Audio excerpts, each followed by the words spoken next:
Kalau tanpa lidah apa jadinya tubuh kita? Ya. Ngambil garam, ya, 3 sendok, ya, dimasukkan semuanya ke dalam sayur 1 mangkok kan gitu ya. Karena tidak terasa asin, dimakan semuanya. Dan apa yang akan terjadi? Ya, kalau badan kita kebanyakan garam. Apa yang akan terjadi kalau badan kita kebanyakan gula? Karena lidah kita sudah tidak sensitif lagi kan begitu ya. Apa jadinya kalau badan kita kebanyakan zat yang pahit? Ya. Kenapa? Karena lidah kita sudah tidak bisa membedakan mana yang manis, mana yang pahit, mana yang enggak asin kan begitu ya. Nah, belum lagi pankreas. Nah, pankreas itu apa ya? Pankreas itu adalah salah satu anggota tubuh kita yang tugasnya adalah memproduksi insulin.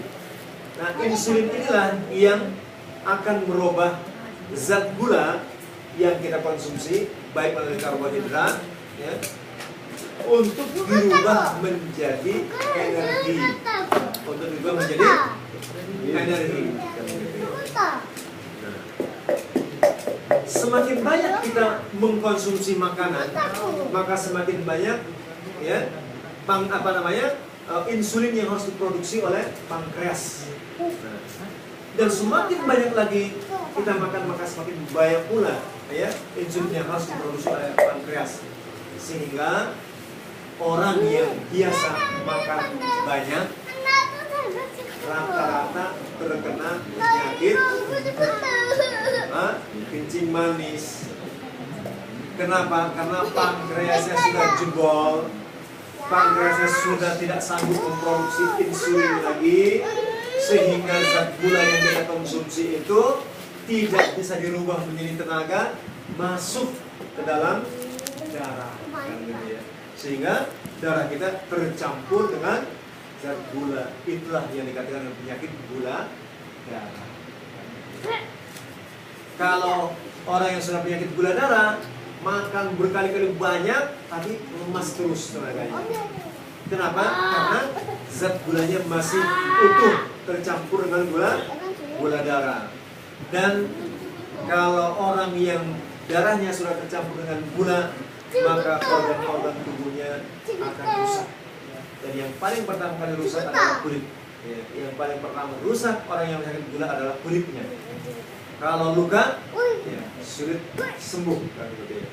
Kalau luka sulit sembuh. Nah, kadang-kadang dokter ngambil jalan pintas, amputasi. Ya. Ternyata di amputasi juga belum sembuh juga kan gitu. Nanti merembet ke ginjal kan gitu ya. Ginjal ini fungsinya adalah untuk membedakan mana zat yang manfaat, mana zat sampah, ya, dari apa yang kita konsumsi, yang kita makan, yang kita minum. Yang bermanfaat masuk ke dalam darah, yang tidak bermanfaat akan dibuang melalui tinja kita dan air seni. Kalau ginjalnya sudah bermasalah, maka nanti, ya, tidak bisa berfungsi dengan baik, ya, sehingga kotoran yang harusnya dibuang, ya, melalui ginjal air seni masuk ke dalam gula, masuk ke dalam aliran darah, sehingga harus cuci darah, ya, setiap minggu 2 kali sampai 3 kali. Masya Allah. Jadi kesimpulannya, semua organ tubuh kita mempunyai fungsi yang sangat vital. Ada pankreas, ada ginjal, ada jantung, ada paru-paru, ada empedu, ada hati, dan seterusnya. Kalau kita mengasih harga, tapi ternyata Allah juga tidak hanya menciptakan kita, ya, sebagai manusia hanya dengan tubuh, tanpa memberikan kepada kita makan dan minum. Tapi Allah menjamin, wa ma min dabbatin fil ardi illa 'ala Allahi rizquha. Dan tidaklah Allah Subhanahu wa taala menciptakan satu makhluk melata di bumi kecuali Allah juga akan menjamin rizkinya. Rezeki kita sudah dijamin oleh Allah Subhanahu wa taala. Tinggal kita mau nyari atau itu sudah tersedia. Tinggal kita mau nyari atau tidak. Harus ada ikhtiar. Jangan sampai kita hanya, ya, membaca surat Al-Waqiah sehari semalam 41 kali supaya dapat banyak rezeki dari langit. Sudah, harus ada ikhtiarnya. Ya. Karena kalau Allah harus menjebol genteng kemudian menurunkan sekarung dolar kan gitu ya, agak sulit kan gitu ya. Ya. Enak sekali kan gitu dan tidak adil. Ya kan? Orang yang kerja keras ya dapat duit, orang yang tidur saja dapat duit. Namanya tidak adil. Sebab keputusan dari Allah Subhanahu wa taala adalah memberikan ya fasilitas kepada orang yang berusaha dan tidak memberikannya kepada orang yang bersyukur. Yang paling penting yang akan saya sampaikan kita sekarang adalah diantaranya mensyukuri fasilitas Allah itu dengan menggunakannya sesuai dengan tuntunan Allah Subhanahu wa ta'ala.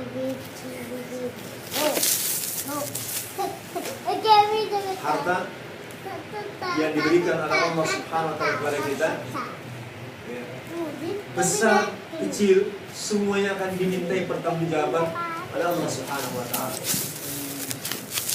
Orang yang diberi harta sedikit maka akan sebentar ya perhitungan amalnya nanti. Dan orang yang diberi harta yang banyak maka dia akan lama ya, dihitung amalnya. Sampai kata Rasulullah, orang miskin itu lebih dulu masuk ke dalam surga dari orang kaya 500 tahun. Lebih dulu kenapa? Karena yang dihitung hartanya hanya sedikit kan gitu ya. Beda dengan orang yang kaya. Kalau orang kaya hartanya banyak ya, rumahnya besar ya, piringnya berlosin-losin, gelasnya berlosin-losin di lemari, cangkirnya, sendoknya, garpunya semua dihitung kan gitu. Dan harta itu dilihat dan dihitung oleh Allah Subhanahu wa ta'ala dari dua sisi. Bagaimana cara mendapatkannya dan bagaimana cara menggunakannya. Kalau kita alhamdulillah di sini yang sudah diberi peluang, diberi kesempatan oleh Allah Subhanahu wa ta'ala untuk bekerja di Korea ini, maka insya Allah karena gajinya sudah cukup, maka mudah-mudahan kita termasuk orang yang qanaah dengan yang halal. Jangan sampai kita sudah dikasih gaji yang besar, kita masih belirik-lirik yang haram. Artinya dari sisi inputnya insya Allah oke. Dari sisi input pemasukan ya, rezeki kita semuanya oke. Tapi belum selesai ya, tapi belum selesaikan sampai situ. Masih ada rangkaian berikutnya pertanyaannya ya. 1 bulan ya, gaji kamu berapa? 2 juta won misalnya. Banyak kan ya? Banyak kan banget ya? 1 juta. Katanya 1 juta. Dari mana kita? Jadi seperti itu. 1 juta. 1 juta won kan berarti ya. Kemudian kita gunakan untuk apa 1 juta won ini? Oh, ya, 1 juta won berarti saya kirim ke rumah untuk anak dan istri yang sudah punya anak istri kan berarti ya. Ya, untuk kebutuhan per bulan. Kemudian ya sebagiannya ditabung oleh istri. Ditabung oleh istri. Ya. Yang di sininya ya cukup untuk makan, cukup untuk makan saja dan minum. Selesai. Maka ya 1 tahun kita bekerja ya, hampir dipastikan di sini tidak ada yang nyisa ya. Semuanya habis dikirim ke Indonesia dan habis dimakan di Korea. Tiba-tiba Allah mentakdirkan ya, karena kasih sayangnya kepada kita, kita dipanggil duluan menemui Allah Subhanahu wa ta'ala ya, yang sudah kerja 10 tahun di Korea kan gitu ya, sudah bisa nabung sekian puluh juta, sekian ratus juta ya, kemudian kita meninggal dunia, tabungannya milik siapa? Tabungannya milik siapa? Milik istri dan anak-anak. Tadi gitu ya. Hah? Setelah kita meninggal, istri kita ada yang suka. Oh iya. Ada iya. Iya ada iya kan? Setelah kita meninggal, istri kita ada yang suka. Ya. Apa mau istri kita ketika kita mati kemudian ikut dikubur? Enggak mau. Enggak bakalan mau, iya kan? Iya. Walaupun ketika pacaran, ya cinta kita hidup semati juga itu bohong besar. Gitu ya. Harta yang kita tabung selama kita bekerja di Korea bertahun-tahun, kemudian kita kumpulkan di sana menjadi tabungan istri, kita meninggal dunia, semua yang menjadi hak istri, ya. Kemudian istri kita kawin lagi.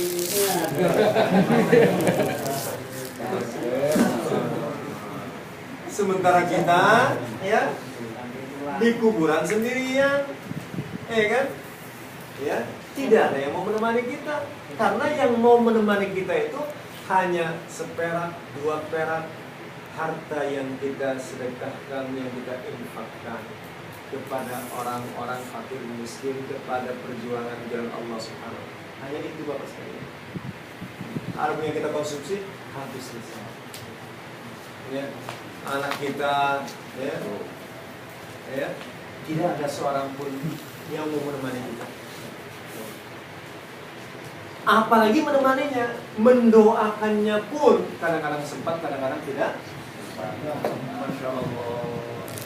Ketika kita meninggal dunia meninggalkan warisan, anak kita berantem urusan warisan Pak. Bukan berantem rebutan bayarin utang bapaknya. Ada anak berantem, ya, rebutan untuk bayar utang bapaknya. Saya aja yang bayar, katanya kan gitu. Kata adanya, jangan, saya kan anak tua, saya aja yang bayar utang bapak. Ada yang kayak gitu? Ada.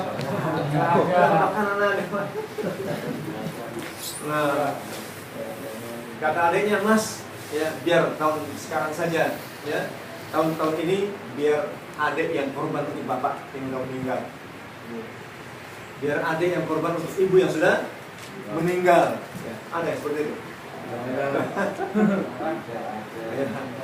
Ya apa namanya, kata kakaknya, ya biar kakak saja yang sedekah jariah, yang wakaf untuk bapak 1 hektar tanah misalnya kan gitu. Ada nggak kayak gitu? Masya Allah. Yang ada adalah 1 hektar ketika dibagi 2 pun, ya, nggak merasa cukup kalau 50%. Saya anak tua, saya ngurusin kamu waktu kecil katanya kan gitu. Maka bagian saya harus 60%, kamu 40% saja. Masya Allah. Yang ada kan seperti itu. Maka dari itu, jemaah yang dirahmati oleh Allah Subhanahu wa Ta'ala, dalam membagi, ya, pendapatan kita harus proporsional. Ada yang kita kirim ke Indonesia, ada yang, ya, kita, ya, makan di Korea, ada yang kita depositokan untuk hari akhirat, untuk hari akhirat. Ya. Kalau kita, ya, dapat gaji 1 juta won misalnya kan gitu ya, kemudian kita berinfak 50.000 won, itu banyak apa sedikit ya? Sedikit. Nah, sedikit ya. Nah, kalau kita bandingkan dengan yang masih sisa, maka 50.000 itu adalah sedikit, ya kan? Ya, 50.000 won kita infakkan, yang masih tersisa 950. Waduh, masih banyak yang sisa kan? Iya. Jangan sampai kita mau berinfak, banyak banget 50.000 kan gitu ya. Ya. Masukin lagi kantongnya, keluar lagi, warna hijau kan ya kan? 20.000 kan? Tukar lagi, cari lagi ya, agak coklat lah.